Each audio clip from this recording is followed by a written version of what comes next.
Já, komið sæl og velkomin í eitt og annað. Það til margar mismunandi skilgreiningar á menningu og þá má helst nefna hugmyndir annars vegar siðmenningu og hins vegar rótgróna siði og svona sameiginlegan menningararf.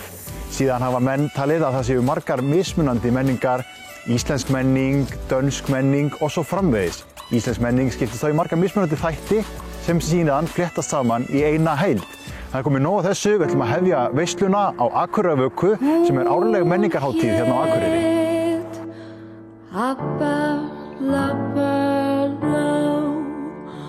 Hún var svört á brún og brá og átti kof í skó. Í rómantísku rökkri á fallegu föstudagskvöldi undir lok ágústmánaðar ár hvert safnast fólk saman í listigarðinum á Akureyri til að setja Akureyrarvöku sem bæjarhátíð í tilefni þess að bærinn á afmæli. Hátíðin markar jafnframt lok listasumar sem staðið hefur yfir í bænum frá því á Jónsmessu. En ég með þá bara að setja Akureyrarvöku árið 2018.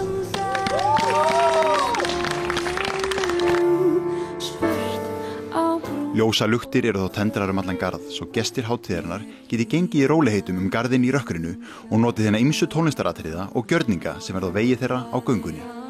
Akureyrarvaka tveggja daga hátíð þar sem gestum boðið hérna ýmsu viðburði allan bæ. Akureyrarvaka hátíð bæjarbúa. Þetta afmælishátíð og í ár þá fögnum við 156 ára afmælisbarnsins og það eru þetta öllum boðið í veislu. Og þetta er svona eins og konfektkassi og þú veist aldrei nákvæmlega hvað þú færð en það pottið eitthvað góður. Eitthvað fyrir börn, eitthvað fyrir augun, eitthvað fyrir eyrun, eitthvað fyrir munnin og bragðlaukana og bara eitthvað fyrir alla, þannig að allir ætti að finna eitthvað við sitt hæfi. Þetta á ekki að vera svona búa til auka streituvald í lífið og að hlaupa hérna á milli staða sveittu til að tékka í boxið. Heldur meira svona til að rölta, njóta. Man getur líka að hitta á eitthvað þó að maður skipuleggir það ekki en best auðvitað að velja svona gúrmeibitana sem að henta manni fyrirfram.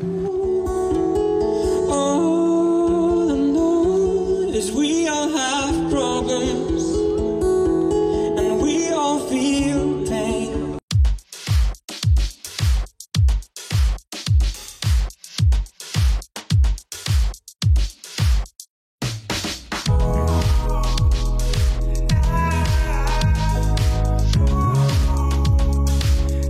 Á leikhúsflötinni fyrir fram að samkomuhúsið var sannkölluð karnevalstemming, sirkuslistir, andlitsmáling, já og Quidditch.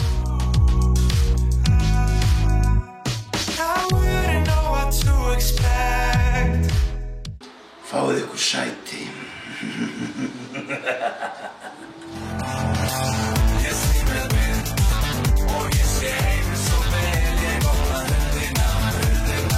Í sundlauginni var nóg að vera á laugadeilu, tónlistaratriði, uppistand og aquasumba með Þórunni í innilauginni.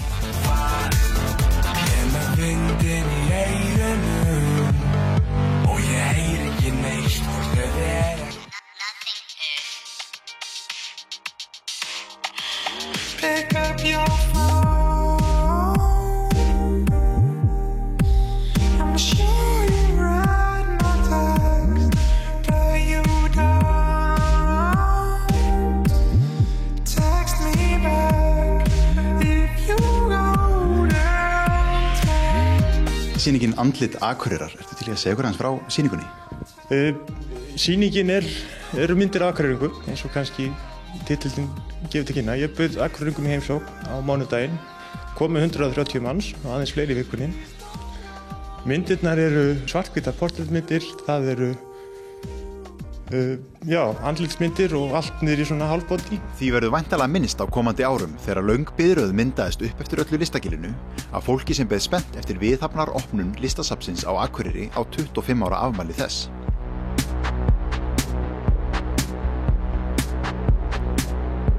Jæja Hlynur, 5 mínútur í opnun, hvernig tilfinningin? Hún bara dásamleg sko, þetta bara spenningur og eftirvænting og ég hef ótrúlega góða tilfinningu fyrir þessari opnun og bara maður heyrir það bara fólki að fólk bara spennt og bara ánægt með bara húsið.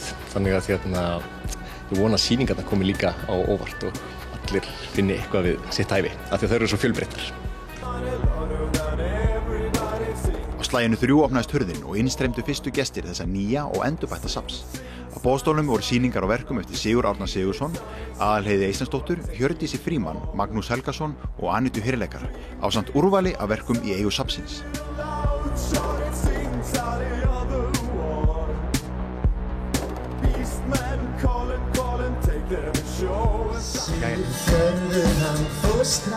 Kvöldið fjölmenntu gestir aftur í Listagilið á stórtónleika Akureyrarvöku, þar sem Svala, Jónas Sig, Salka Sól, Magni og Birgir Blær sýndu allar sínar bestu hliðar við undirleik hljómsveitarinnar Vaðlaheiði.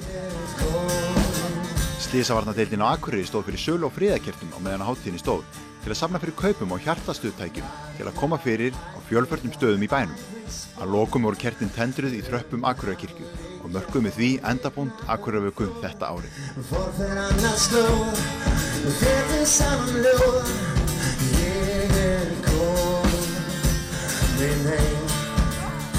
Næst höldum við vestur á Reykholt sem einn sögufrægasti staður Íslands. En fræðimaðurinn, höfðinginn og sagnaritarinn Snorri Sturluson settist þar að 1206 en hann hélt á lofti norrænni menningarhefð í sínum verkum. Svo fjölbreytt starf unnið í Reykholti að það mætti segja að þar væri heill heimur, já eða heimskringla af áhugaverðu efni.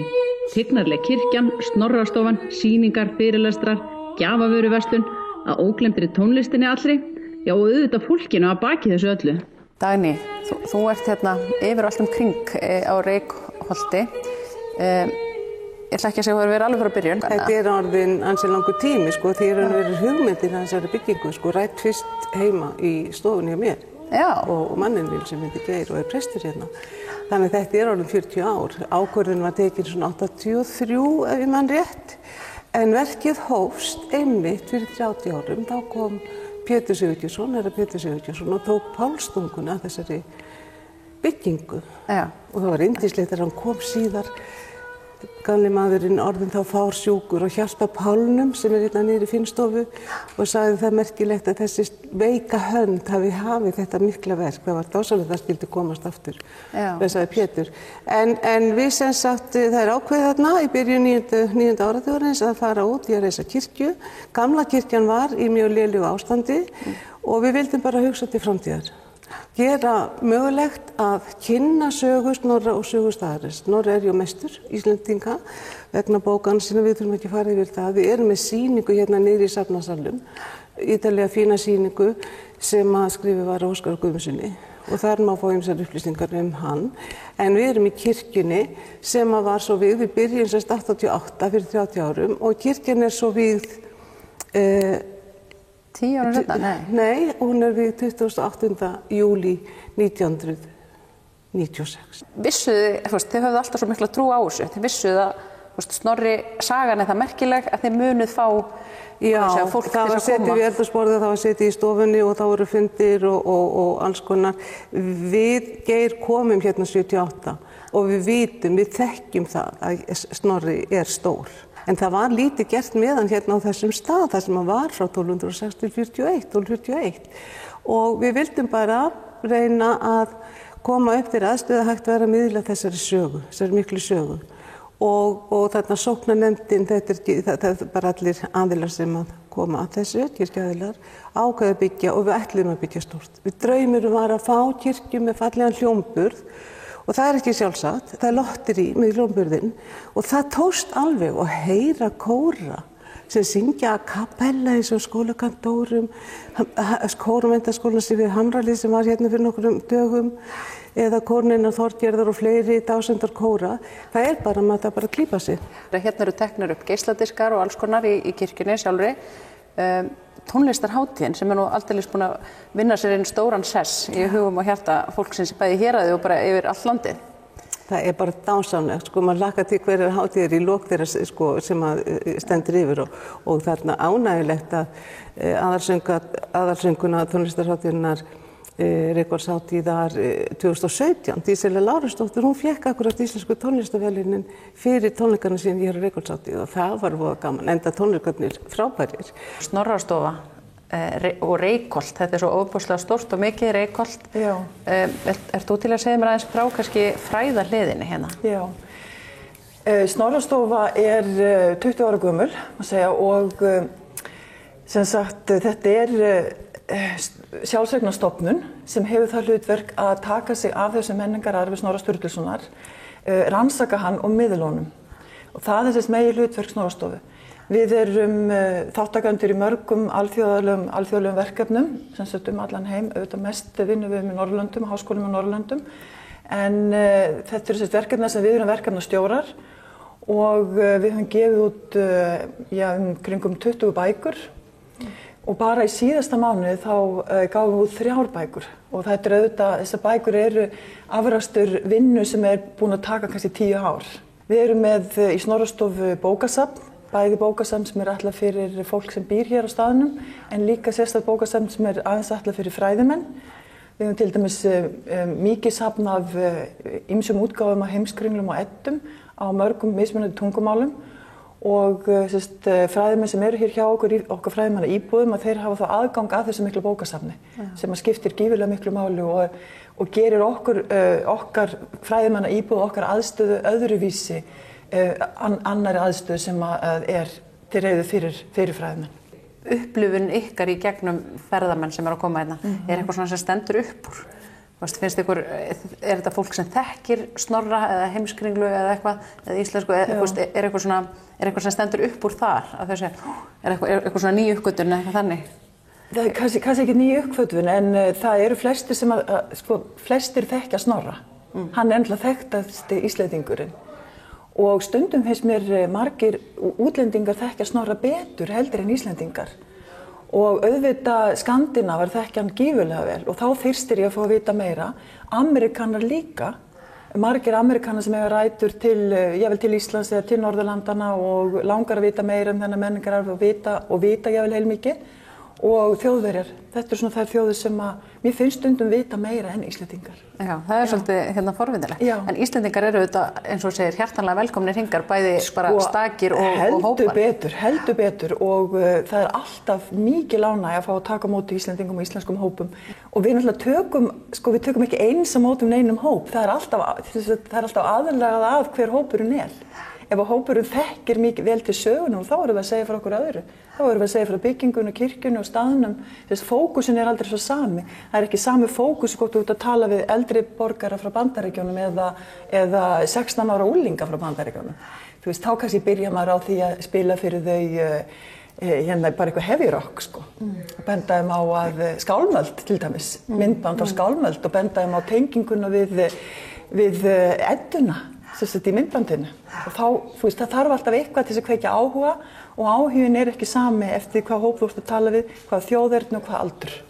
Þannig að þetta er óbúslega persónuleg þjónusta, þetta er að veita þetta. Það er það sem er alveg hér, alfa og omega, það er persónuleg þjónusta.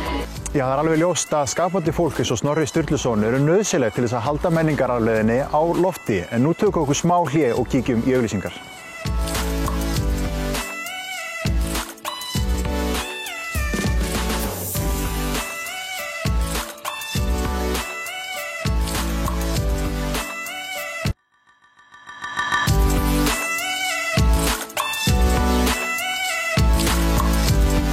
Næst ætlum við að kíkja austur á sköpunarmiðstöðina á Stöðvarfirði en markmiðið með henni er að stuðla að atvinnulífi, menningarlífi og fræðslu. En þetta eru þeir 3 þættir sem þurfa til þess að stuðla að samfélagi sem getur þrifist. Sköpunarmiðstöðin á Stöðvarfirði er hugarfóstur 3 listamanna og frumkvöðla sem stofnuðu hana inn í yfirgefnu 2800 fermetra frystihúsi fyrir 7 árum og hafa rekið hana mestu í sjálfboðaliða starfi síðan. En þrátt fyrir miklar endurbætur á húsinu er starfsemin í hættu nú því þakið fór að leka fyrir stuttu og vatn búið að eyðileggja gólf á milli hæða og ekki eru til fjármunir fyrir viðgerðum. Vandamálið er náttúrulega að þetta er gríðarlega stórt hús og það er náttúrulega rosalega mikið af því. Við höfum gert upp stóra hluta af því en það fjármagn sem stendur svona verkefni til boða. Það styrkja umhverju sem er til dæmis hérna á Íslandi. Upphæðnar eru það lágar að þær duga til dæmis ekki til dæmis þess að sækja styrk til þess að skipta 1000 fermetra þak. Þannig að það er svona, við erum einhvern veginn komin á þann tímapunkti, við erum að gera rosalega mikið úr því litla sem við höfum í rauninni fengið af einhverjum opinberum styrkjum og megnið af því fjármagni sem við höfum notað í þetta hús sjálfskapaðar tekjur og reksturinn sjálfbær. En við einhvern veginn komumst ekkert lengra með þróunina fyrir en að við náum í rauninni mun hærri upphæðum til þess að takast á við rosalega alvarleg vandamál, eins og til dæmis bara að þakileiki, sem veldur náttúrulega bara skemmdum byggingunni. Trúum því að við séum með mjög svona trúverðugt verkefni í höndunum. Við erum búin að byggja alveg rosalega góðan grunn undir það og hugmyndafræðilega þetta mjög svona úthugsað. Og við trúum því að þetta sé alveg eitthvað sem geti skipt verulegum sköpum fyrir svæðið. Stöðvarfjörður næst syðsta þorpið í sameiginlegu sveitarfélagi Fjarðabyggðar og þar búa nú 180 manns en voru 350 fyrir 13 árum þegar frystihúsið lokaði og fjöldi fólks missti vinnuna.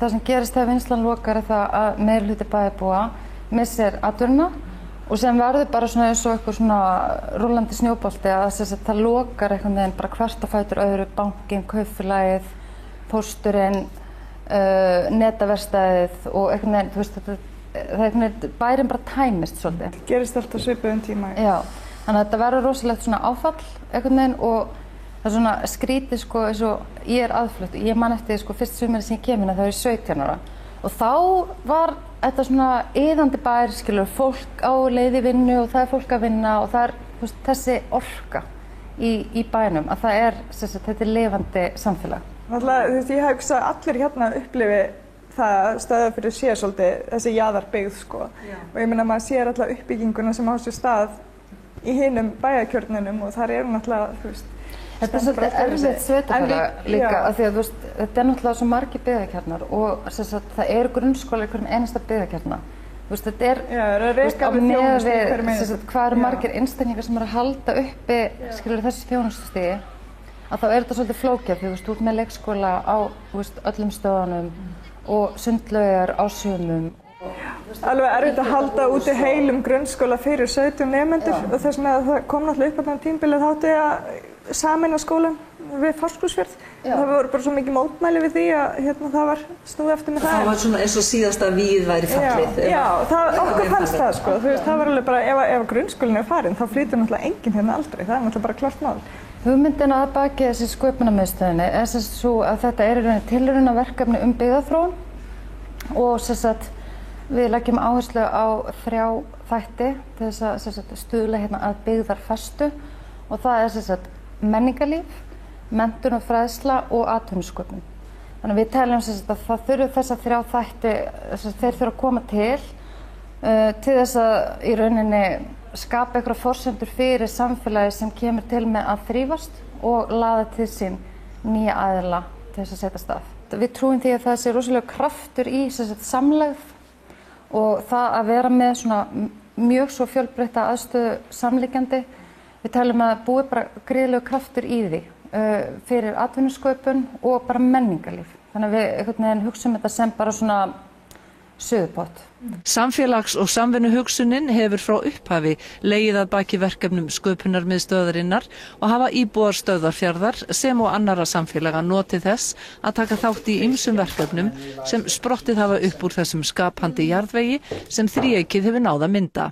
Það sem hefur einkennt þetta verkefni það að það hefur alltaf verið alveg óstjórnlegur skortur á fjármagni í þetta verkefni og þetta hefur risið algjörlega fyrir þess að tilstuðlan sjálfboðaliða starfs og þetta hefur alltaf verið mjög lítill hópur fólks sem hefur komið þessu áfram og upp. Eins og í sambandi við þetta hljóðver sem við höfum verið að smíða, það til dæmis gjöf frá manni sem bara heimsþekktur hljóðvershönnur sem bara heillast af því sem við erum að gera og hann ákveður að gefa þessa mjög svo faglegu hönnun til verkefnisins.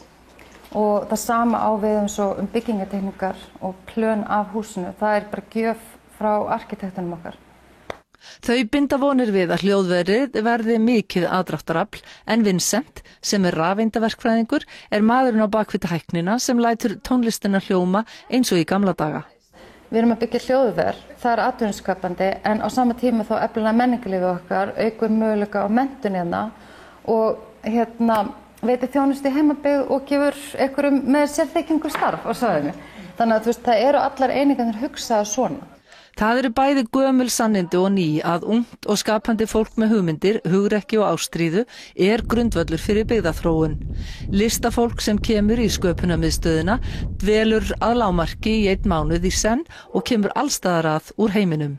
Við erum að fá alveg fólk bara allstaðar að úr heiminum og þau dvelja í mánuð í senn eða lengur.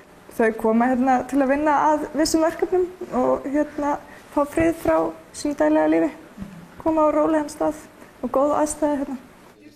Frumkvöðlarnir 3, Una, Rósa og Vincent, fengu í ár samfélagsviðurkenningu Byggðastofnunar, Landstólpan, fyrir óeigingjarnt og ómetanlegt starf fyrir samfélagið sem væri öðrum innblástur og hvatning. Gamla frystihúsið á hinn bóginn minnisvarði gamalla tíma í sjávarútvegi á staðnum sem þau blésu í nýju lífi.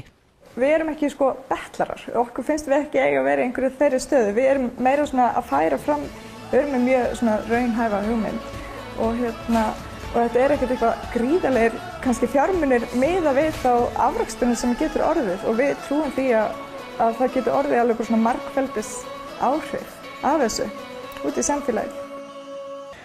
Já, menning partur af daglegu lífi. Bara það eitt að setjast niður og fá sér kaffibolla getur talist menningarleg athöfn. En ekki hlaupa til alveg strax og fara að hella upp á við eitt innslag eftir og það er sérstaklega gert til þess að kitla kaffibragðlaukana. Kíkjum á kaffihúsamenninguna á Skagaströnd. Á Skagaströnd er lítið og fallegt kaffihús, Bjarmanes Café, opið alla daga nema sunnudaga og þar svífur eþjópísku kryddilmur yfir eldhúsinu þegar gera á verulega góðan mat.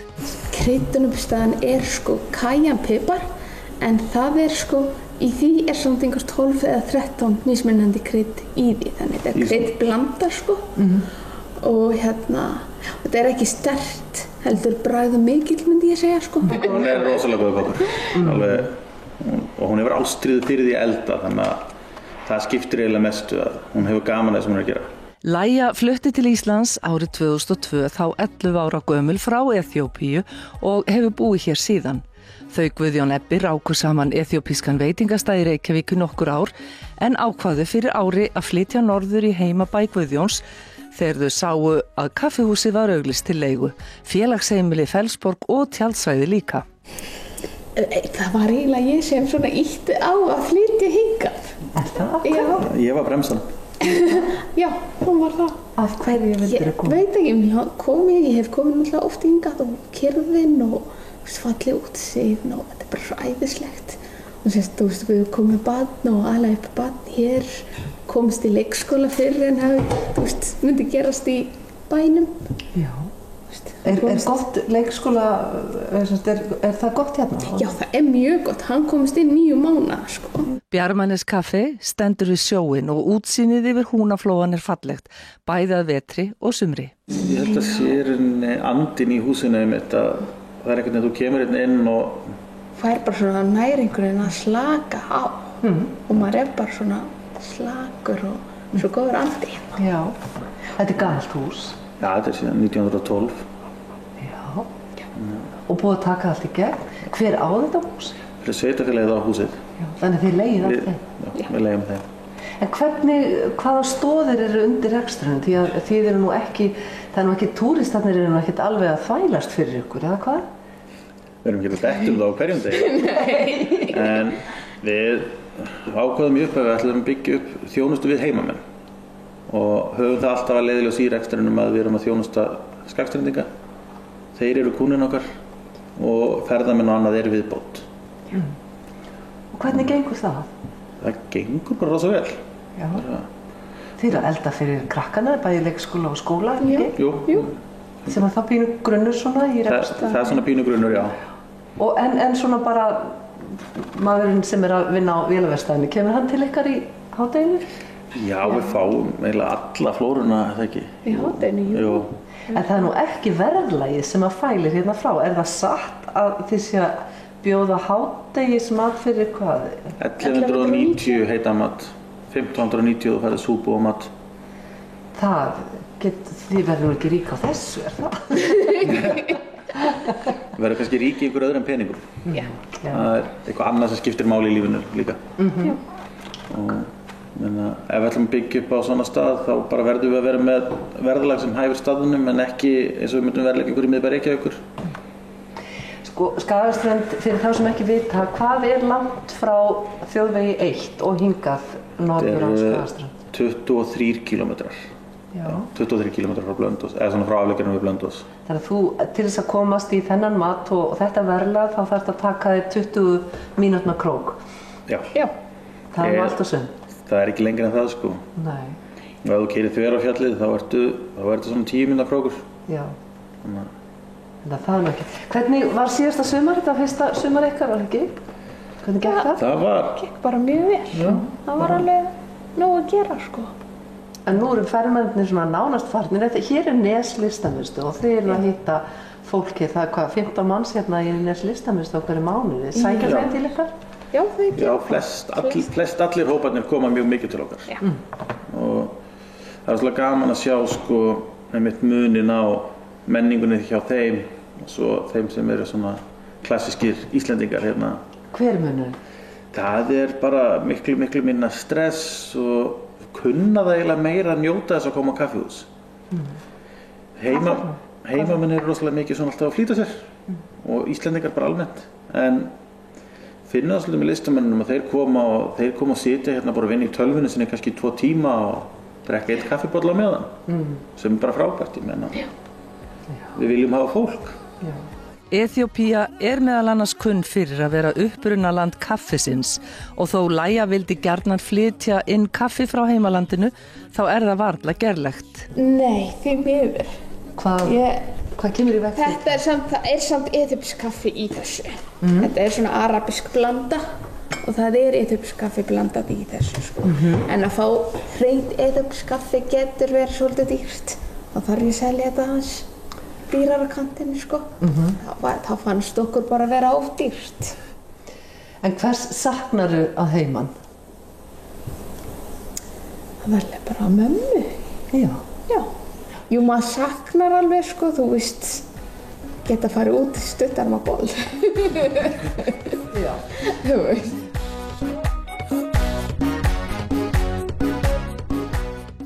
Já, þá komum við að lokum hjá okkur í þessum þætti en það eru komið með vel rúmlega dagskammtinn af menningu í dag.